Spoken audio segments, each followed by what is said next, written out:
Shalom enfants de Dieu, que le Seigneur nous soit favorable encore au travers de ce moment de partage au nom de Jésus-Christ. Et avant que nous puissions donner ce message, j'ai besoin de faire un petit briefing qui va aussi nous aider, peut-être au questionnement que nous avons et de pourquoi nous fermons aussi nos commentaires. Parce que là, je parle de moi, je ne suis pas en train de parler de tout le monde, mais je suis en train de me personnifier en fait. La Bible dit dans Joël 2, 28, je paraphrase, Seigneur nous dit, dans les derniers jours, parce que nous sommes déjà dans les derniers jours, il répandra son esprit afin que nos enfants, les jeunes, les enfants prophétisent et que le vieillard ait les songes et les jeunes gens les visions. Tout ce que le Seigneur fera, c'est pour nous orienter, c'est pour nous canaliser, c'est pour nous amener à la perfection, pour nous dirons en d'autres termes, à la stature parfaite de Dieu. Alléluia. Alors, bien-aimés dans le Seigneur, il y a des gens qui peuvent nous poser aujourd'hui des questions. Pourquoi alors parce que ce sont des choses qui se disent aussi. Les gens voient les tendances des gens qui viennent donner des messages. Je ne saurais pas dire parler à leur place, mais je vous ai donné le verset. S'ils sont parmi cette génération que Dieu suscite ou ici suscitera, bien aimé, qui sommes-nous pour fermer la bouche de Dieu au travers de ses enfants? Alors, il y a des messages que le Seigneur nous donne. Il y en a certains aussi qui ne nous permettent pas de venir le donner. Il y a certains aussi qui nous disent « Venez et parlez à mon peuple ». Aux questions que les gens posent, pourquoi nous amenons des messages et nous ne trouvons pas de concernés. Bien aimé, je pense aujourd'hui, ce sera la dernière fois que je puisse expliquer à cette question parce que les concernés que Dieu nous mandate pour aller leur parler, la plupart de ces gens-là, ils sont de haut placés. Ils sont de haut placés et ils ne sont pas ouverts parce qu'il y en a certains aussi qui diront qu'ils se méfient. Peut-être que nous sommes dans le faux et que nous voulons faire peut-être de chantage. Alors, ils ne peuvent pas nous accepter facilement. Il y en a aussi d'autres qui sont seulement dans l'orgueil. Et que voulez-vous? Maintenant, quand Dieu a besoin de son enfant, Dieu a besoin de parler à quelqu'un. La Bible dit, il est le créateur de toutes choses. Est-ce que nous pouvons dire à Dieu, non, ne parlez pas à ces gens-là?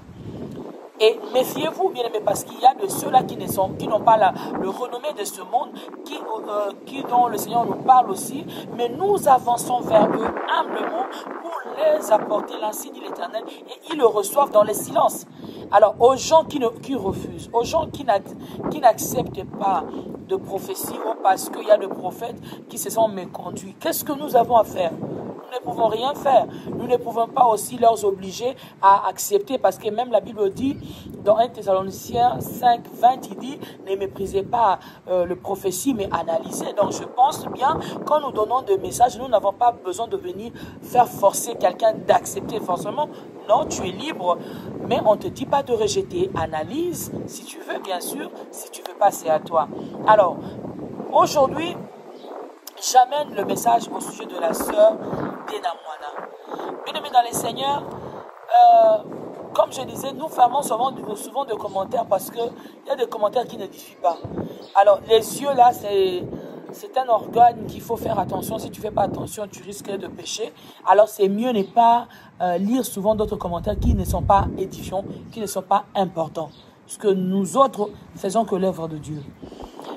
Ma vision que j'ai eue sur la sœur Denamwana, vous allez voir dans la photo que je vais mettre sur la miniature, c'est l'image que j'ai vue de sœur Denamwana aujourd'hui. C'était une longue vision, mais je vais prendre ce qui la concerne. Dans cette vision, j'étais quelque part assise et je la vois venir avec une autre sœur que je connaissais parce qu'elle n'est plus de ces mondes. Elles venaient ensemble, elles étaient assises là où moi j'étais assis, comme aussi dans un parc comme je suis là. L'autre sœur là, elle était vraiment furieuse, alors qu'elle est déjà morte, je ne peux pas citer son nom. Et sœur Denamwana était en train de s'agiter, Alors je leur posais la question, mais je me posais la question, pourquoi elle s'agite comme ça? Pourquoi l'autre est en colère et pourquoi elle s'agite? Même celle que je connaissais là, elle ne voulait même pas me parler parce qu'elle était vraiment en colère. Et une personne me dira ceci, elles sont en colère parce qu'elles sont mortes.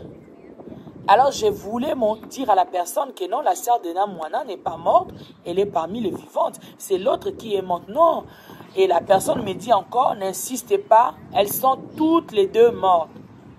Alors je dis, bon, si elles sont mortes, qu'est-ce qu'elles sont en train de faire sous la terre? Parce que moi, je ne suis pas morte, je suis vivante. Qu'est-ce qu'ils font ici? Qu'est-ce qu'elles font?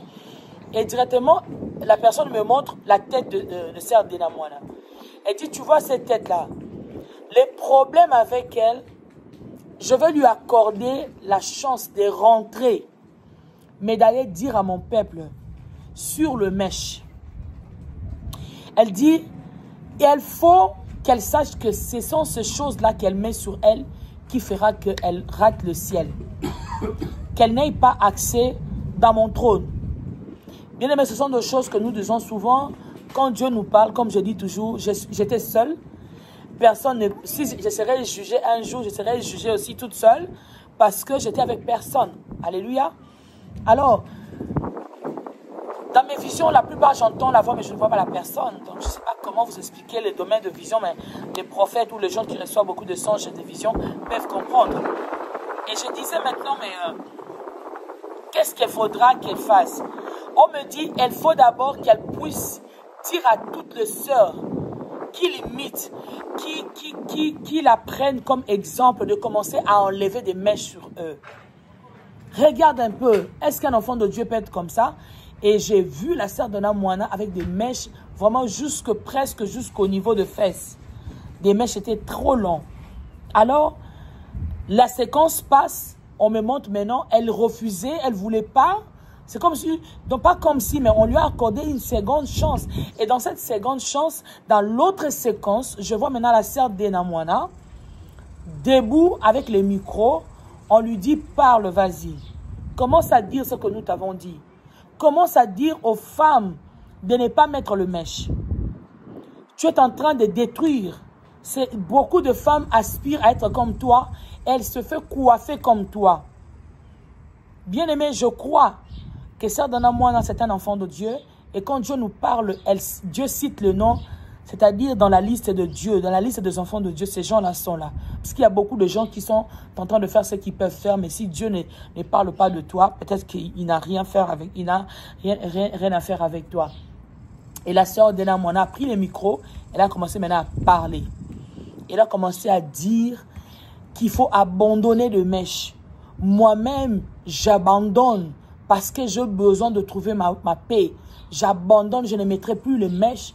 Et vous qui m'aspirez, vous qui voulez être comme moi, ne faites pas comme moi. Bien-aimé dans le Seigneur, pendant que la sœur Dena Mwana parlait, je retourne vers la sœur, l'autre sœur qui était morte, que je dis que je connaissais. Le visage a changé. Son visage commençait à donner deux visages sur elle. Ça donnait le visage de la défunte sœur Marie Missamou.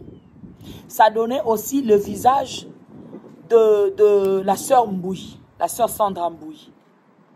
Les deux sœurs, le visage là commençait à apparaître dans le visage de la sœur là que moi je connaissais, qui était déjà décédée il y a longtemps. Et je commençais à me dire, mais pourquoi je commence à voir les deux visages sur elle? Mais elle était aussi nerveuse. Mais bien aimée dans le Seigneur, la sœur Dena a eu à faire ça. Mais les deux visages là, j'ai commencé à voir maintenant le visage de la sœur Sandra maintenant devenir permanent dans le visage de la défunte sœur là. Et sœur Sandra refuse catégoriquement. Et il s'est fait comme si on s'est vu maintenant, hein, de comme si la comprenait c'est les Français. Nous ne sommes pas francophones, nous sommes les lingalophones. Donc, j'ai commencé à être avec elle comme si c'est moi qui commençais à insister, à dire à la sœur Sandra, toi aussi tu dois faire comme sœur Dena a fait. Renonce à ces choses, parle aux gens. Elle ne voulait pas, elle dit ce sont de faussetés. Derrière moi je suis vivante, tu vois, ça ne va pas m'attraper. Oh bien-aimé dans le Seigneur, j'arrive à la fin de mon message. Je n'aime pas ajouter, je n'aime pas faire de commentaires, c'est ce que j'ai vu dans la vision. Et directement, on m'a amené dans une autre séquence qui ne vous concerne pas, qui me concerne moi aussi avec d'autres personnes. Alors, je viens parce que je ne veux pas m'approcher de la sœur Dena ou de la sœur Sandra Mbouy pour que je reçoive peut-être le rejet ou le manque du respect. Je suis dans le conditionnel. Je ne sais pas si elles feront aussi comme ça. Donc, comme quand le Seigneur nous parle, nous n'avons nulle part où aller. Déposer le message. Je dépose ça ici sur les réseaux sociaux. À vous qui le connaissez, transmettez avec amour et avec paix. Que le Seigneur nous bénisse. Shalom.